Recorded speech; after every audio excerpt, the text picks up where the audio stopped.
All right, thank you.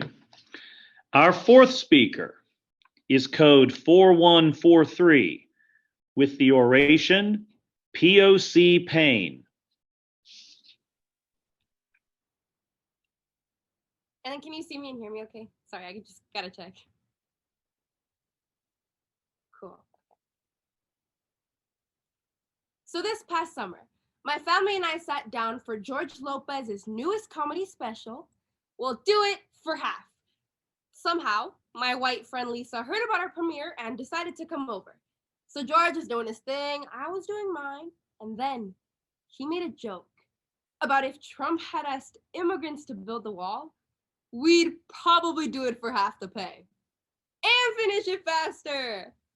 I thought it was funny. And apparently, Lisa thought it was hilarious. Because while passing by street construction on the way to school the next day, she made a joke that if they would have just asked the Mexicans to do the job, they would have done it for half the pay in half the time. And that made me wonder, why did Lisa think it was okay to continue to laugh about my people's pain? Yes, it's a comedy special, and I get that people are going to laugh, but it's Lisa's comfort at continuing to laugh at Mexican issues that isn't an isolated incident. Medium of August 15, 2019 explains, because of the misrepresentation of people of color in social media, movies, and television shows that depict POC pain as predominantly humorous, we've accepted the pain of people of color as just another bit in a TV show. Fast Company on May 31st, 2019 furthers.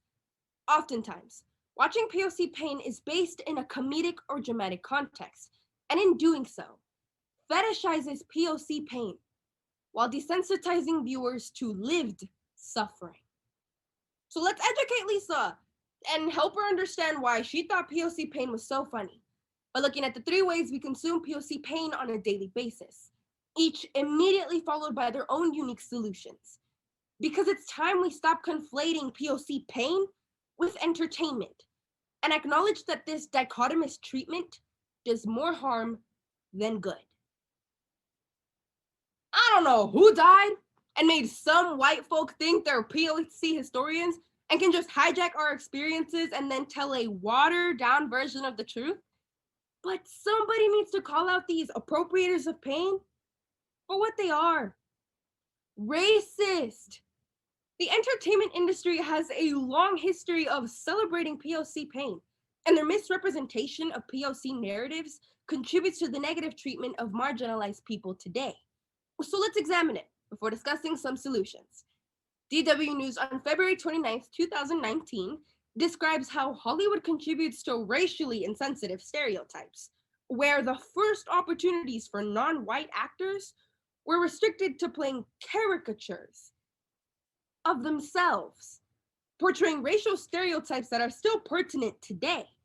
While these portrayals may not be as stark as they once were, the effects of their negligence results in unsubstantiated, inaccurate storytelling, where POC pain is often holistic, involving not only physical pain, but that of spiritual, psychological, and physiological injuries. Whitewashed narratives are often told without nuance, creating two-dimensional ideas of people of color. But the solution is pretty simple. Acknowledge the difference between exploitative, misinformed representations of people of color and accurate portrayals. Bustle on June 8, 2019 lists a whole bunch of films about race that we should watch, including Do the Right Thing, Real Women Have Curves, and The Joy Luck Club. What makes these films so important is the authentic representation and voice of advocacy. However, when a production team mainly of white crew members seek to profit off of POC pain, then that is exploitative. When white people perform wokeness by telling POC stories without consulting people of color, that is when watching POC pain changes from advocacy into entertainment, disguised as activism. After George Lopez's Netflix special, Lisa made a post about why it was her duty as a white girl to write a complaint to a Starbucks during the height of BLM protests. She then edited the video of George Floyd's murder, along with selfies of other white unmasked protesters as they threw bricks through liquor store windows.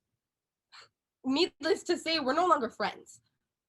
But unfortunately, Lisa isn't the only one continuously resharing videos of POC pain. POC pain goes viral almost daily on so many different platforms. Boston's NPR News on February 24th, 2019 asserts, videos of attacks on Latinos have surged on all social media platforms, depicting harassment for speaking Spanish in public, family separation, and even the senseless slaughters of street vendors. And while some may argue that these videos serve as catalysts for social change, a study conducted by Palo Alto University on December 5th, 2019 counters. An overabundance of these videos runs the risk of re-traumatizing audiences of color, all while desensitizing white audiences. And now this doesn't mean we should just ignore POC pain when we see it, but rather approach it with nuance. So what's the solution? Easy. Educate yourself and read the room. And be mindful of the risk sharing these videos have, but also be cognizant of the lessons they bear. But don't be frivolous in sharing these potentially triggering videos to just anyone. Send them to people who can learn from them directly. You're already sliding into DMs anyway. Why not make it educational? Instead of resharing videos of Ahmaud Arbery and George Floyd to absolve yourself of white guilt, make a post that calls the incident for what it is: racism. Share information about protests, mental health resources for people of color, petitions and organizations that need donations. Only by advocating against racist behavior can we even attempt to create a more race-conscious future. In 2019, my very Latinx team and I went to the Harvard Invitational where we watched a duo in the final that was about and by Chicanos. I remember it was one of the few times we were ever able to watch our community be represented on a major stage. And it even brought some of us to tears. Because it was time that somebody told our truth. Let's have a difficult conversation and talk about performative activism and how the speech community can sometimes perpetuate our pain. Essentially, the speech community consumes POC pain on a daily basis. This activity has a long history of advocacy through performance, and though inspiring, it often tells students of color that in order to be successful, you must perform and relive your trauma for a one. The average student of color will perform their trauma anywhere from 3 to 5 times per event every weekend, not including hours of practice. But what's worse, white audiences demand more while sequestering our authenticity. Too often, myself and other Latinx competitors are asked to push ourselves to extraneous lengths for their entertainment. We must mono Spanish and replace it with English. Imagine weaving between barbed wire fences or even the devastating conditions of ICE detention centers. It is not our job to put ourselves on display for your approval.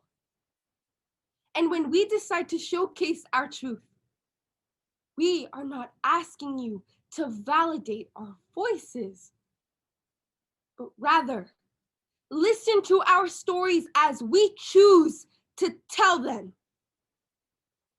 This activity needs to be more aware of the effects of performative activism.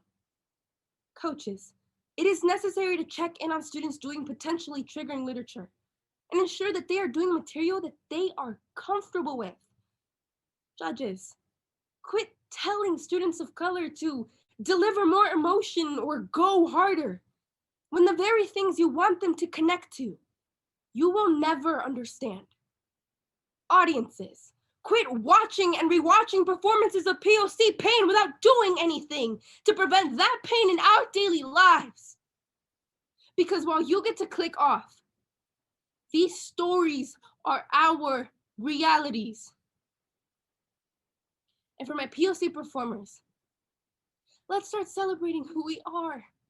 Don't feel obligated to perform your trauma. But if you do, remember that sacrificing your well-being is not worth a trophy. Together, we can make speech a celebration of our lives. Esto es una forma en que usaré esta actividad para celebrar mi cultura. ¿Cómo harás lo mismo?